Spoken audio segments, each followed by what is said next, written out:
এই তোকে বলেছি না একদম ঝিলমিলের কাছাকাছি যাবি না কো। আমার মেয়ে কি অবস্থায় আছে কে জানে। খবরদার তুই ওর কাছে যাবি না। মিসেস গোস্বামী, আপনি ওকে যথেষ্ট বলেছেন এতক্ষণ ধরে, আরো কেন বলছেন? দেখলেন দেখলেন তো দাদা, কনককে কিছু বললে ওনার কেমন গায়ে লাগে। কেন ইন্দিরা তো কিছু ভুল বলেনি। আমরা এমনিতেই টেনশনে আছি ঝিলমিলকে নিয়ে, তার মধ্যে আপনি হয়তো ব্যাপারটা নিয়ে বাড়াবাড়ি। দাদা, ওনার সঙ্গে কোনো কথা বলারই কোনো অর্থ হয় না, কারণ যাই বলবেন সেটা নিয়েই উনি হাজারটা কথা বলবেন। আর কত চুপ করাবেন, আর কত এড়াবেন আপনি আমাকে বিয়ান। কারণ হাজারটা দোষ করলেও আপনি কনককে ঠিক শেষে নির্দোষ প্রমাণ করবেন, আর তার কারণ সেই একটাই, ও হচ্ছে আপনার ছেলের বউ। শিখা, শিখা, আমি তোমার কাছে হাত জোর করছি শিখা, এবার তুমি চুপ করো, চুপ করো। চুপ করলে কি দশা হয় তুমি জানো না কো? হ্যাঁ, ওনাকে দেখো না, ওনার মতন ভালো মানুষ দ্বিতীয় হয়?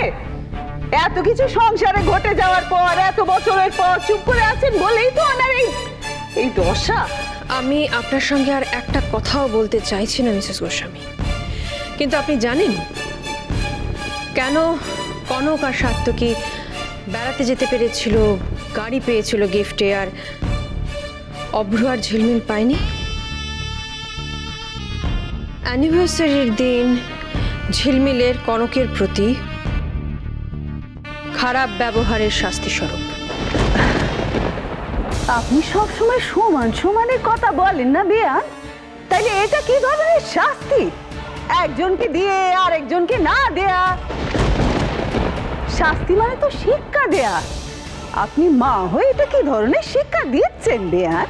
শাস্তি দিতে হলে শাস্তির মতনই দিন, কিন্তু আপনি যেটা করছেন সেটা তো ভুয়া কাজ। এটা তো ছেলে মানুষ দুটার মনে কষ্ট দেয়া। আপনি একটা খুব বড় অভিযোগ করেছেন মিসেস গোস্বামী, কিন্তু যার বিরুদ্ধে করেছেন তাকে আপনি এতদিনে কিছুই চিনতে পারেননি। কেন আপনার মেয়ে জামাই বেড়াতে পারলো না, কেন গাড়ি পেল না, এটা নিয়েই তো আপনার দুঃখ, তাই না? দাদা থাক না। থাকবে কেন? ওদের শাস্তির কথা বলতে পারছো, অথচ তার পরিবর্তে তুমি যে ওদের জন্য একটা স্পেশাল ফরেন ট্রিপের ব্যবস্থা করেছো সেটাও বলো। আসলে কি জানেন মিসেস গোস্বামী, ইন্দিরার কাছে কারোর জায়গা কম বা বেশি বলে কিছু নেই। ছোট বড় নির্বিশেষে এই পরিবারের সবাই ওর প্রিয়, সবাই, আলাদা বলে কিচ্ছু নেই। আমরা দাদা বৌরানির সাথে বেড়াতে যাইনি, আমি নতুন গাড়িও পাইনি, কিন্তু এতে আমার অন্তত কোনো দুঃখ, কোনো অভিযোগ নেই। আমি যা পেয়েছি না চাইতেই পেয়েছি, আর এতে আমি খুব ভালো এবং খুশিতে আছি। ভালো বলেছো বাবা। যেখানে ছোট বোন বড় বোনের ক্ষতি চায়, বড় ভাই ছোট ভাই কি পেলো না পেলো সেটা নিয়ে মাথা ঘামায় না, সেখানে কেউ কি করে যে ভালো থাকতে পারে আমি বুঝে উঠতে পারি না। এসব কি বলছো? ঝিলমিল, ঝিলমিল রে, তুই এখানে? হ্যাঁ হ্যাঁ রে মা, কেমন আছিস রে মা? তুই তোর শরীরটা এখন কেমন আছে রে মা? তুমি এসব কি বলছো বলো তো? কেন বলছো? আমি তো বলছি সব দোষ আমার, সব ভুল আমার। কেন এসব বলছো তুমি? তুই কি বলছিস রে ঝিলমিল? আমি তো জানি দোষটা কার রে। এখানে কেউ স্বীকার করুক না করুক আমি জানি সবাই দেখেছে। না মা, কনকের কোনো দোষ নেই। আসলে আমারই তখন মাথাটা ঘুরিয়ে কিরকম ব্যালেন্স রাখতে পারিনি, তাই আমি ওইভাবে উড়ে গেছিলাম তখন। এটা কি বলছিস ঝিলমিল? আমি তো সব দেখেছি। মা, তুমি যেটা দেখেছো বলে সবাইকে বলছো, এখানে এখানে কে সেটা বিশ্বাস করছে বলো তো? কেউ কি মেনেছে তোমার কথা? তাহলে শুধু শুধু কেন বলছো এসব কথা? কি লাভ বলে বলো তো এসব কথা? দিদিভাই, তুমি তো আমাকে বললে থাক কনক, ভগবানের আশীর্বাদে আজ আমি সুস্থ আছি, আমার কিচ্ছু হয়নি। প্লিজ এসব নিয়ে কথা তুই বাড়াস না, আমার জাস্ট ভালো লাগছে না। আচ্ছা ঝিলমিল, তুমি তো একটু আগে ভালো করে কথাও বলতে পারছিলে না, এখন এখানে এসব? অভ্র, বিশ্বাস করো, শুধুমাত্র আমি মাকে বাঁচানোর জন্য এখানে এসেছি। তাহলে বারবার এই বাড়িতে মাকে অপমানিত হতে হয়, সবার সামনে অপদস্থ হতে হয়, সেটা আমি চাই না। মা প্লিজ, আমি ভালো আছি, তোমরা এবার যাও। দাঁড়াও ঝিলমিল,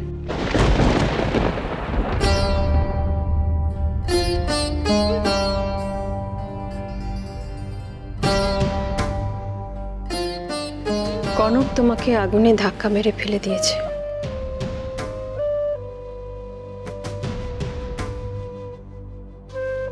এখানে কেউ বিশ্বাস করেন এ কথা যে কনক ঝিলমিলকে আগুনে ধাক্কা মেরে ফেলে দিতে পারে? না না, আমি দেখিনি। আর দেখলেও আমি বিশ্বাস করতাম না যে কেমন কোনো কাজ করতে পারে। না, আমারও মনে হয় এটা জাস্ট একটা অ্যাক্সিডেন্ট। আর কারোর কোনো বক্তব্য নেই।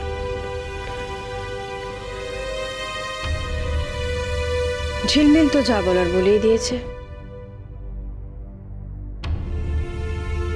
বাকিদের কারোর কিছু বলার নেই, মানে ধরে নিতে পারি যে সবার মনে এই দ্বন্দ্বটা আছে যে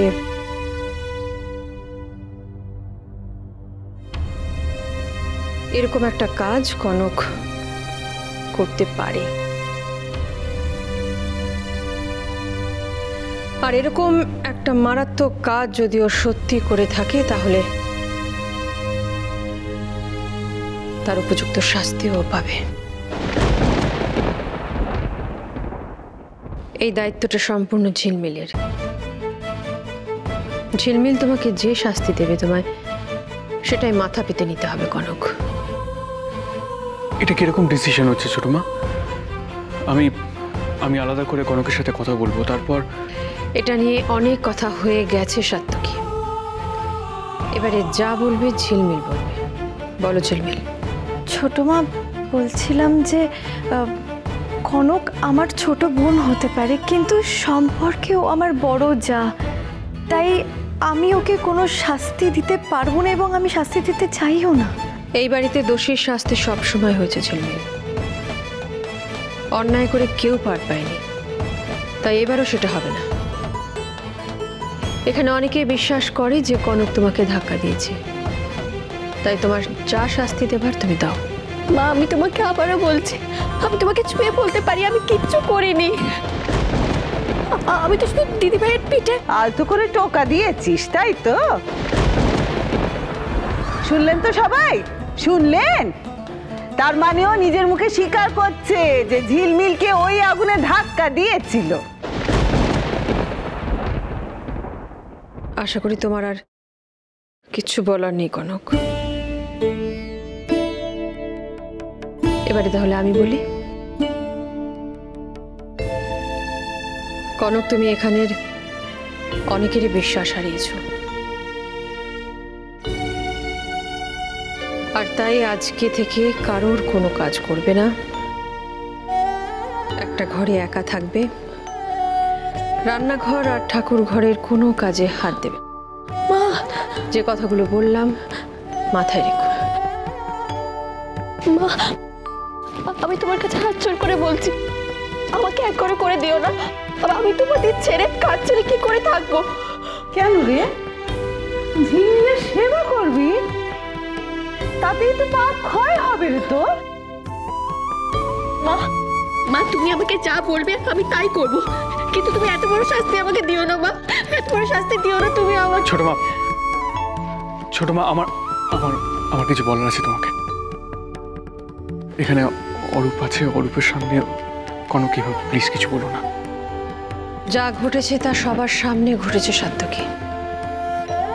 কাজে সবার সামনে যতদিন না পর্যন্ত কনক নিজেকে নির্দোষ প্রমাণ করতে পারবে ততদিন পর্যন্ত ওকে এই শাস্তি ভোগ করতে হবে।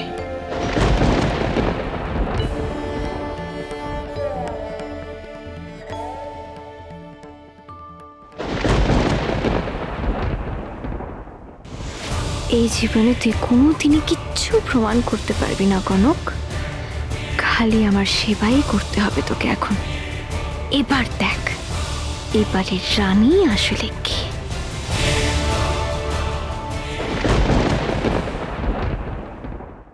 সত্যি তো আমি খারাপই, তোমাদের চোখের সামনে যেটা করবে সবাই তো সেটাই মানবে। আমার বউটা স্টুপিড হতে পারে, কিন্তু খারাপ নয়।